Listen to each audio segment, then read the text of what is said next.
Êtes-vous en train de rêver à vos prochaines vacances ou à réserver vos dates de vacances ou peut-être même planifier vos futurs séjours de pêche? Mais avez-vous pensé peut-être étirer vos vacances en septembre ou en octobre, par exemple? Parce qu'il y a de plus en plus de gens qui profitent de la saison des couleurs pour aller pêcher. Ici, au domaine touristique La Tuque, on peut maintenant pêcher jusqu'à l'Action de grâce. Et ça veut dire quoi? Du poisson très actif, moins de moustiques et des journées moins caniculaires.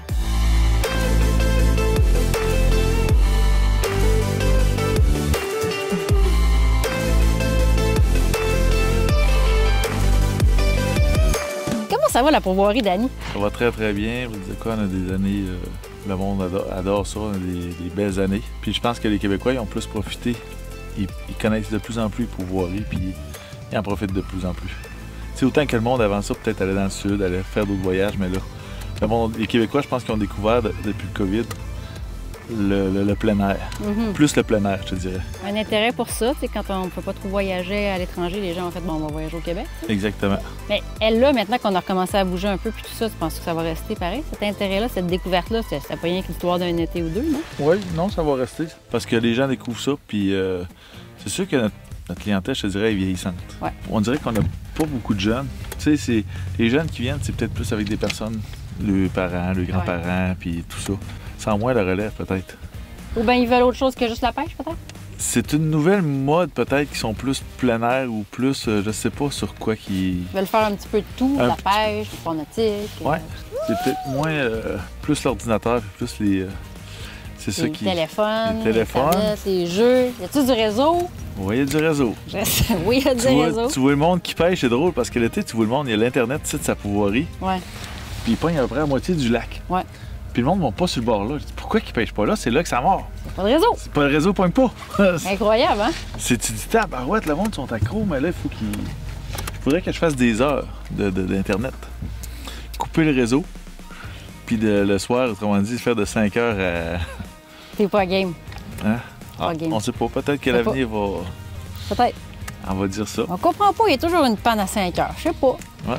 Ça marche comment les lacs, la pêche maintenant sur la pourvoirie? Y a-tu eu des changements ou t'as-tu fait des rotations ou tu travailles le même nombre de lacs pas mal? On travaille pas mal le même nombre de lacs.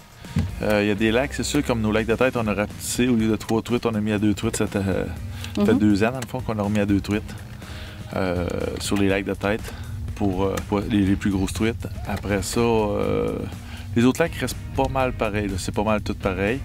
Et, cette année, on a eu le Grand Pain Blanc qui nous a donné des super de bons résultats. OK. On a fait des tests il y a 2 ans, l'année du COVID. Ouais. Fait que, on avait ensemencé 100 000 truites dedans, au pain blanc, puis on a dit 100 000 alevins. Fait qu'on a dit, on va voir qu'est-ce que ça va faire. Tabarouette, cette année, on a eu le résultat. Là. Ah ouais? C'était très, très, très concluant. Là. Le monde a fait des belles pêches, puis le monde disait, écoute, il allait là, pogner aussi belle truite que sur nos lacs de tête, puis il disait, on va pas sur les lacs de tête, on reste là. Fait que les gens n'étaient pas limités à 2 truites par pêcheur, fait que là, ils pouvaient prendre 10 truites s'ils voulaient. Fait qu'ils prenaient de la belle, du beau poisson. Puis là, ben, tu as ton centre de développement de l'Omble de Fontaine depuis, ça fait quoi, plus qu'une année maintenant que ça roule à plein Ça fait 2 ans. Ça fait 2 ans, dans le ça. fond, qu'on. Fait que là, tu as pu faire des affaires avec les pourvoyeurs de la Mauricie, entre autres. Oui. Puis est-ce que tu ensemences toute ta pourvoirie avec ta production à toi? Oui, j'ensemence avec ma production à moi. 100%? À 100%. Puis il y a d'autres fournisseurs aussi qui me fournissent aussi. J'ai d'autres pisciculteurs qui me fournissent ma pourvoirie. Ça, c'est quand même beaucoup de travail, hein, quand même. Ça change un peu le quotidien. C'est beaucoup de travail, je te dirais, c'est 7 jours sur 7. C'est très constant de dire, tu dépends de la nature, tu dépends de tous les imprévus, je te dirais. Ah, c'est fragile, là. C'est fragile. Là. Très, très, très fragile. Fait que ça, c'est demandant. Là, en plus, tu t'es lancé dans un réno chalet. Oui. Raconte-moi ça, voir tes chalets, t'en as combien? Puis là, c'est quoi que tu as décidé de faire comme travaux cette année? L'année passée, on a commencé à l'automne, après la chasse. On a 15 chalets en tout qu'on a tout rénové. On a refait les galeries, on a agrandi les chalets par l'extérieur. On a refait les couvertures, on a posé des thermopompes dans les chalets. Fait que tous les chalets qui fassent une canicule de chaleur, n'importe quoi, on a l'air climatisé, on a le chauffage avec les thermopompes. On a tout amélioré l'intérieur des chalets. Écoute, on a investi 700 000 l'année passée pour rénover les chalets. Ça a dû être apprécié, ça? Cet été, ça a été très apprécié. Là, il nous reste juste notre accueil à faire. Prochain projet? Oui, c'est parce que là, cet été, on a eu un été assez complet, je te dirais. Ouais, fait que là, cet automne, si la nature, le temps nous le permet, ben, il nous reste notre accueil à faire après la chasse à l'ornière.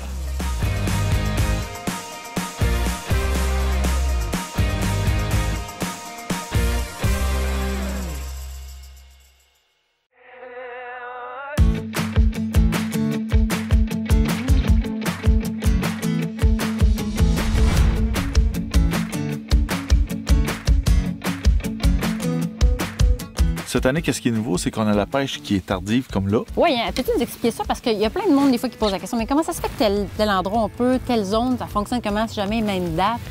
C'est que les pouvoirets droits exclusifs, on a eu une extension. Habituellement, la pêche finit après la fête du travail. Puis là, cette année, le ministère nous a accordé jusqu'à l'Action de grâce, jusqu'au vendredi de l'Action de grâce. Okay. Fait que tous nos lacs sont ouverts. Ils l'avaient permis pendant les 2 années du COVID pour allonger notre saison parce qu'on avait été fermé. Puis là, c'était une bonne idée parce qu'il y en avait des chasseurs de petits gibiers qui venaient puis qui pouvaient pêcher en même temps. Tu as vu ce matin un petit peu les pêcheurs. On avait des pêcheurs puis on avait des chasseurs. Exact. Ils arrivaient avec le dossard puis ils venaient à la pêche puis on arrive de la chasse à perdrix.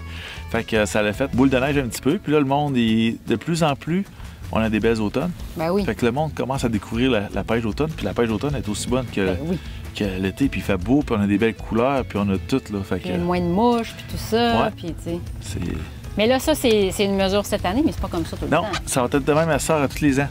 Comme nous, exemple, nous autres, la pouvoirie de domaine touristique, c'est enregistré dans le livre des règlements. Fait que d'année en année, on va pouvoir pêcher tous les lacs jusqu'à l'Action de grâce. Tout le temps, partout. Tout le temps. Puis ça, c'est partout en Mauricie. Tous les pourvoyeurs qui vont avoir fait la demande, ils vont pouvoir avoir l'accès. C'est bon, ça? Oui, c'est bon. C'est un plus... c'est une belle chose qu'on n'est pas habitué. Habituellement, on arrivait dans Saint-Cyr, on n'avait plus personne. Tu sais, c'était comme une période morte qu'on avait. On n'avait plus de pêche, on n'avait plus rien. Fait que là, on étire notre saison de pêche. Puis à ça, on est rendu avec des mois de septembre qui fait très beau et chaud. Ben oui. Fait que là, ça va nous donner une chance. Si ça ajoute-tu beaucoup à la pression de pêche, le fait d'ajouter quelques semaines de plus? Non. Pas tant? Non, pas tant. OK. Pas tant. La pêche est différente un petit peu parce qu'on la pêche plus sur le bord que là, regarde, on voit qu'on est un petit peu plus au large. On entraîne que là, en arrivant en septembre, il faut qu'on pêche plus arrêté puis plus au bord. Il faut en prendre.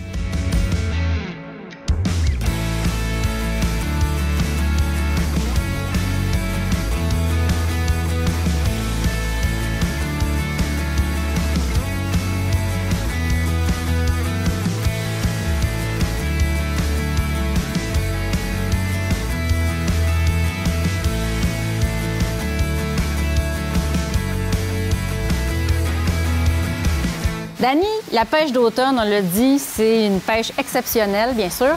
Mais pour vous, au domaine touristique, avec la saison automnale, il y a quand même des opérations supplémentaires à faire au Centre de développement de l'Ombre de Fontaine. Oui, Caro, c'est un nouveau site qu'on a fait pour élever notre truite pour la pourvoirie de domaine touristique.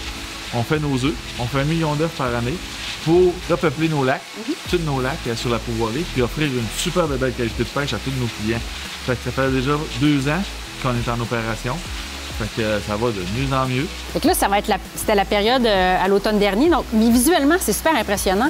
Concrètement, vous faites quoi, justement, dans la période de fraye, dans le centre? On se garde des géniteurs. On a une souche qui est indemne de maladie, qu'on est certifié. Puis on se prend des géniteurs, puis chaque géniteur, les femelles, on sort les œufs de chaque femelle, les mâles. On incube ça pendant 465 jours, si tu veux, degrés jour. Fait que, puis une fois que c'est en plus, on fait des petits tacons, on les élève, on les fait grossir, jusqu'à temps que c'est prêt à pêcher pour envoyer à nos clients et rendre nos gens heureux. Puis cette période-là, à l'automne, ça dure quoi, 2 ou 3 semaines environ? Je te dirais que ça commence à mi-octobre à peu près, là, tout dépendant de la température et de la photopériode puis tout, là, mais c'est mi-octobre à peu près, aller jusqu'à mi-novembre à peu près qu'on commence à stripper, on appelle ça stripper les œufs. Puis vous avez à peu près combien de géniteurs qui vont permettre d'avoir tous ces œufs-là? Écoute, on a des géniteurs pour en faire à peu près 5 millions, mais qu'est-ce qu'on ramasse? On en ramasse à vrai, ça nous prend après 5 ou 600 géniteurs pour faire qu'est-ce qu'on a besoin pour 1 million d'œufs. Puis, c'est une nouvelle expérience quand même pour toi d'avoir à travailler tout ça. C'est une nouvelle école pour nous autres. C'est du travail. Les gens, peut-être, des fois, ils s'imaginent pas que c'est autant de travail. Mais c'est 7 jours sur 7, c'est quasiment 24 heures sur 24, avoir des œufs, tu sais, avoir les yeux partout pour faire la production, parce qu'une petite panne électrique peut nous occasionner un paquet de... Ça prend beaucoup de rigueur, là, tu sais, pour s'assurer que tout soit parfait. Puis c'est plein d'étapes qu'on voit. On s'attache à nos petits poissons à un moment donné, on les voit grandir, là. On les part tout petits, puis c'est une fierté qu'on a, que quand on les voit tout petits avec les œufs, puis qu'on réussit, puis qu'après ça, on les rend, puis les pêcheurs, ils ont un beau grand sourire avec eux autres, ben notre paye, tu sais, c'est comme, puis on est autonome, on est autosuffisant, fait que c'est un petit peu ça le résultat de notre centre de développement d'Ombre de Fontaine. Là. Autosuffisant, puis en plus, il y en a pour les autres pourvoyeurs. Oui, exactement. Fait qu'on aide nos amis pourvoyeurs aussi. On leur fournit du poisson, puis c'est métier. Le plus beau métier du monde. Le rêve. Le rêve.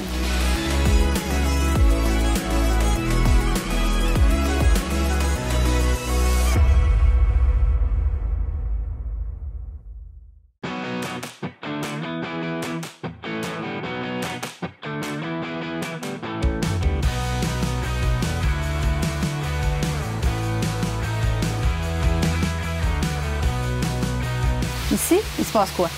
Ici, Caro, on met nos œufs là-dedans. On peut mettre jusqu'à 100 000 œufs par colonne. On collecte notre tuyau. L'eau, elle arrive ici, dans le bas du cylindre. Puis ici, en arrivant dans le bas, ben, elle circule tout le temps. Fait que tous les œufs morts, les œufs blancs, ils vont monter à la surface, puis les autres restent là. Évidemment, eux autres, c'est le visuel. Mais ici, on a abri à noirceur pour qu'ils soient à noirceur là, quand on les fait. Là. Chaque colonne. Puis après ça, on a des tiroirs. Okay. Parce que eux, on peut mettre 10 000 litres par tiroir. Oui, c'est ça que tu disais. Fait que c'est un petit peu le même principe, sauf que c'est comme des escaliers, si tu veux. L'eau, elle descend par escalier, puis elle descend tout par étape.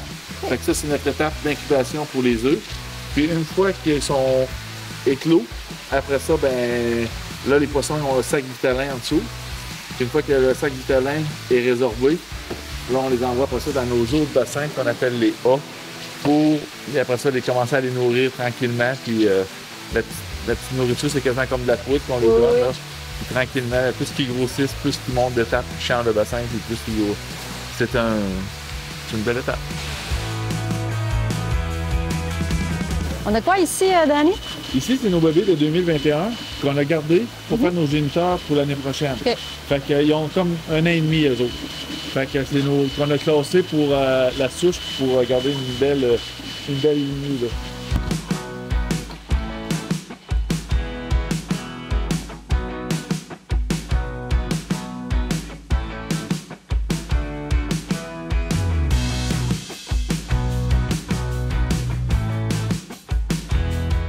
Aïe, aïe, aïe, Ça, Caro, c'est nos géniteurs de cette année. Mon Dieu. 2022. Vous voyez le beau poisson? Gros poisson.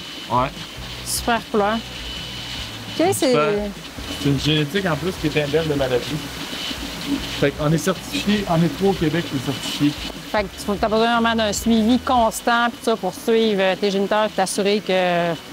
Pour garantir ta certification tout le temps, là, tu sais. Regardez, comme ici à l'intérieur, c'est pour ça un petit peu la désinfection, que quand on rentre, on désinfecte, on ne fait pas visiter tout le monde. Exact. Les gens n'ont pas accès ici à l'intérieur pour le vinage puis tout. Puis là, à l'extérieur, une fois qu'on en a beaucoup en dedans, on en sort dehors pour qu'il y ait un milieu naturel dans le fond. C'est pour ça qu'ils sont élevés en lac. Fait qu'ils ont les mêmes climats que qu'est-ce qu'on trouve dans nos lacs à nous autres. Fait que dehors, ça fait un eau qui va réchauffer l'été, qui va venir super chaud, d'avoir refroidir l'hiver quasiment comme à 2 degrés. Fait qu'ils ont plus une variation. Ça va faciliter la transition après quand vous allez les apporter dans les lacs et tout. Oui, exactement. Le poisson, il est plus acclimaté, puis avec plus... Ici, comme à l'intérieur, quand je te dis, le poisson n'a jamais de misère. Parce que la température de l'eau est toujours égale. Exact. Elle est toujours égale, fait qu'il n'y a aucun stress. Il est tout le temps égal. Fait que quand on les envoie dehors, plus qu'on les habitue du dehors, plus que le poisson il est mordeux. Fait que c'est un petit peu ça le secret. Là. On va te montrer un autre beau poisson, toi. Un autre beau poisson, c'est pas fini. C'est pas fini. On a ici, Danny, ça c'est quoi ce bassin-là? Les géniteurs de l'année passée. De l'an dernier, OK. Oh! Regardez, vous voyez la couleur des... Ouette. Ça, c'est un mâle. Lui qui est rouge, là, c'est un mâle, puis l'autre, c'est une femelle. De toute beauté, ça. L'an dernier. Écoute, wow. Ça pèse quasiment 6 livres. Ben, c'est sûr. De 6 à 8 livres, les géniteurs. Puis ils ont juste 3 ans, là.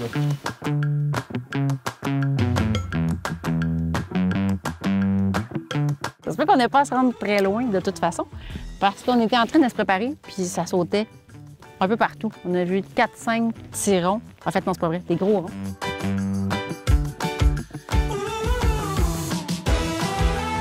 Encore une là? Colin, hein? Ils ont compris, hein? Ils ont vu que ça sautait sur le bout du quai.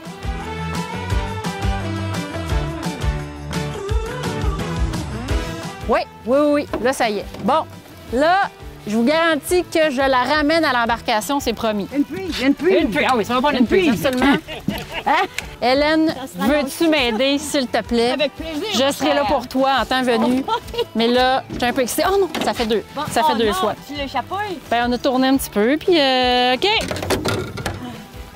Bon, Ça arrive au meilleur et au moins bon.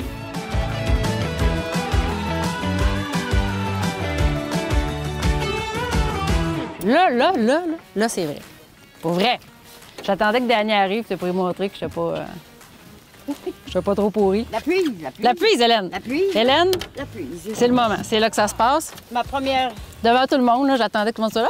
Elle se bat bien. Elle s'en vient, oui. Elle s'en vient. Ouais. Oh boy. Elle, Madame, ça se Ah oui, elle se bat.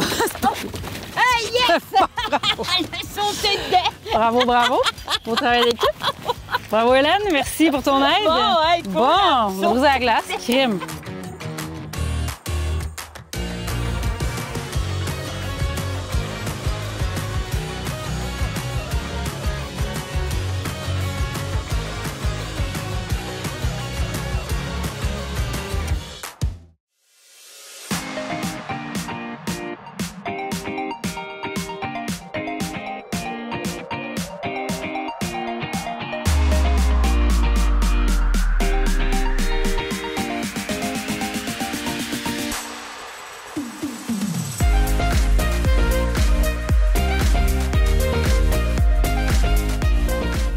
Wow, très beau. Bravo.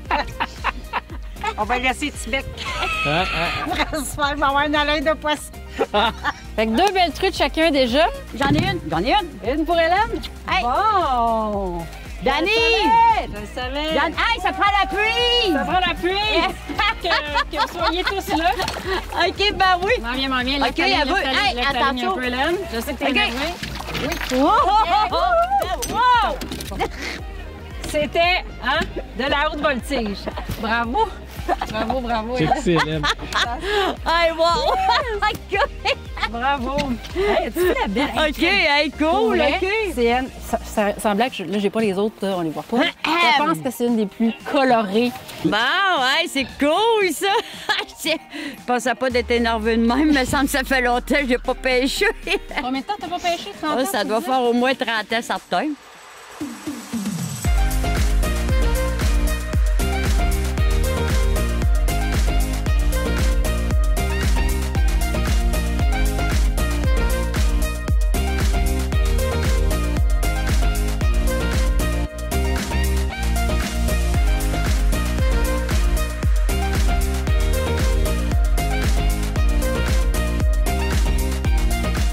Hélène, je vais avoir besoin de toi. Ouais. Ça se peut et que ça se bat à part de ça, hein? Wouhou! Êtes-vous prête, Hélène? C'est vrai, j'ai une canne à pêche. Oui, elle s'en vient. Oh yes! Ça ressemble un peu à l'autre de tantôt. Belle couleur encore de ce que je vois. Oui. Elle va te sauter direct dans mon filet. Ah, je passerai pas. Je vais essayer de te l'approcher, ça serait mieux. Êtes-vous prête, Hélène? Êtes-vous prête, Oui. Madame Hélène? Oui, madame. C'est gros, c'est On gros. y va, Ouais. C'est vrai. Aïe. Hey, elle est big, là! OK. Regardez-moi donc ça! Hein? C'est du beau travail. De la belle ouvrage, comme il disait dans le temps. Et wow, vous avez vu ça, comment c'est magnifique, ce poisson-là? Modune. Superbe. Danny, je te l'avais dit de venir pêcher, hein?